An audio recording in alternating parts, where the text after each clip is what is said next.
प्रिय छात्र छात्राओं, गुड मॉर्निंग। मैं वेद प्रकाश राठौर, सहायक अध्यापक, राजकीय इंटर कॉलेज बंगोड़ा। प्रिय छात्र छात्राओं, हमने सामाजिक विज्ञान के अध्ययन की एक श्रृंखला शुरू की है, जिसके अंतर्गत आज हम सामाजिक विज्ञान कक्षा 10 की पुस्तक अर्थशास्त्र के प्रथम अध्याय की ये दूसरी वीडियो है। इससे पूर्व हमने वीडियो में इस अध्याय की पालमपुर गांव की कुछ विषय वस्तु पर अध्ययन किया। आज हम पिछले जो विषय वस्तु है, गांव की किन किन कस्बों से जुड़ा है, गांव की जातीय संगठन क्या है, भूमि का वितरण किस तरह है, उत्पादन का संगठन, बहुविध फसल प्रणाली और हरित क्रांति, इन बिंदुओं पर हमने अध्ययन किया। अब आगे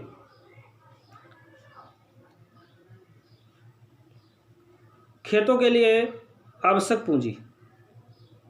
प्रिय छात्र छात्राओं, कल हमने देखा कि पालमपुर गांव में कुछ लोगों के पास बहुत ज़्यादा भूमि है, कुछ भूमिहीन है और कुछ मझोले या छोटे किसान हैं। तो सबसे बड़ी समस्या मझोले या छोटे किसानों के लिए आती है। मझोले छोटे किसानों के लिए जो ऋण है वो औपचारिक यानी बैंक इत्यादि से न मिलकर अनौपचारिक क्षेत्रों से लेना पड़ता है। इसको हम जो कि ऊंची ब्याज दर पर मिलता है, यानी कि किसी साहूकार से या बड़े काश्तकार से, जिसको हम एक कहानी के माध्यम से समझने का प्रयास करेंगे।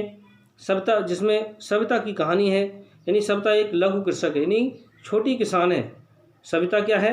एक छोटी किसान है। वह अपनी 1 हेक्टेयर ज़मीन पर गेहूँ पैदा करने के लिए योजना तैयार करती है। बीज और कीटनाशकों के अतिरिक्त उसे पानी खरीदने और खेती के लिए औजारों की मरम्मत करवाने के लिए नगद पैसों की यानी नगद पूंजी की आवश्यकता है। उसका अनुमान है कि कार्यशील पूंजी के रूप में उसके पास 3000 रुपये होने ही चाहिए। उसके पास पैसा नहीं है और वह गांव के एक बड़े काश्तकार तेजपाल सिंह से उधार लेती है, जो कि एक ऊंची ब्याज दर लगाता है 24% की, और साथ में यह शर्त देता है कि सविता गेहूं की कटान के समय उसके यहाँ 100 रुपये प्रतिदिन पर मजदूरी करेगी। वो मजदूरी भी कम देता है और ब्याज भी अधिक लेता है। ऐसी स्थिति में क्या होता है, जो उसका उत्पादन है वो उसके ब्याज और में निकल जाता है और सविता के पास कुछ नहीं बचता है और वो एक कर्ज के चक्र में डूब जाती है। अंततः उसको अपनी ज़मीन से भी हाथ धोने पड़ते हैं, यानी कि ज़मीन को भी बेच कर कर्ज निकालना पड़ता है। तो ये छोटे किसानों के लिए स्थिति है। श्रम की व्यवस्था कैसे होती है? श्रम की व्यवस्था, जो हमारे भूमिहीन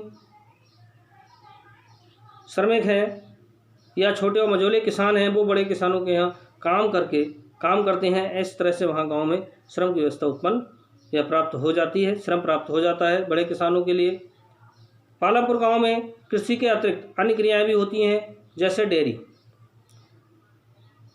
जो गांव के लोग दूध का उत्पादन करते हैं, उनके अपने खाने के अतिरिक्त अधिशेष के रूप में जो दूध बचता है, उसको पालमपुर में बने संकलन केंद्र, छोटे संकलन केंद्र पर जमा कर देते हैं, इनकी बेच देते हैं और वहाँ से जो उनका कांटेक्ट है वो रायपुर में है, रायपुर दूध चला जाता है।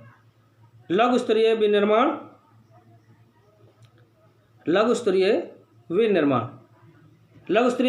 पालमपुर में विभिन्न प्रकार के लघु स्तरीय विनिर्माण भी कार्य किए जा रहे हैं। जैसे इसमें एक कहानी के माध्यम से हम समझने का प्रयास करेंगे। मिश्री लाल की कहानी।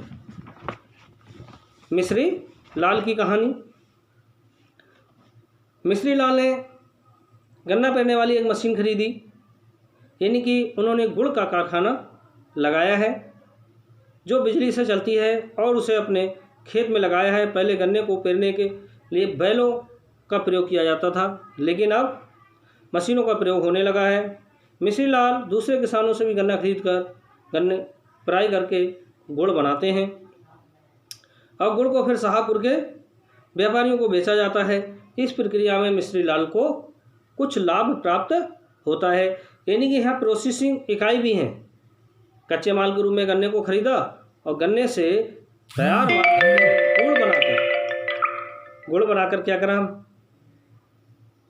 तैयार माल कर दिया, पक्का माल बनाकर वहाँ बेच दिया। इससे उसको लाभ प्राप्त होता है। तीसरा गैर कृषि क्रियाओं में काम आता है व्यापार का, दुकानदारी का। यहाँ पर कई लोग व्यापार का कार्य करते हैं। उदाहरण के तौर पर किराने की दुकान वाले या फास्ट फूड के छोटे ठेले लगाने वाले, चाय की दुकान वाले, जहाँ पर इनका बस स्टैंड है वहाँ पर इन्होंने खोल रखी हैं। किराने के सामान की आवश्यकता होती है, तेल, साबुन या अन्य आवश्यक जो हमारे जीवन के लिए वस्तुएं होती हैं, तो वो बनाए यहाँ पर व्यापार किया जाता है। अगला है परिवहन। परिवहन एक उभरता हुआ क्षेत्रक है। इसके अंतर्गत बहुत सारी वस्तुओं का आवागमन होता है रायपुर अथवा शाहपुर से। यहाँ से उत्पादित वस्तुओं को, गांव की उत्पादित वस्तुओं को रायपुर या शाहपुर ले जाया जाता है। उधर से तैयार दूसरी अन्य वस्तु, आवश्यक वस्तुओं के लिए लाया जाता है। इसके लिए हम उदाहरण के तौर पर एक कहानी के रूप में देखते हैं।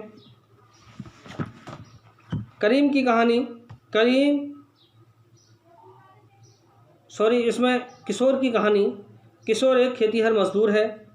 अन्य ऐसे ही श्रमिकों की भांति किशोर को अपनी मजदूरी से अपने घर परिवार की आवश्यकताएं पूरी हो जाती, कठिनाई होती है।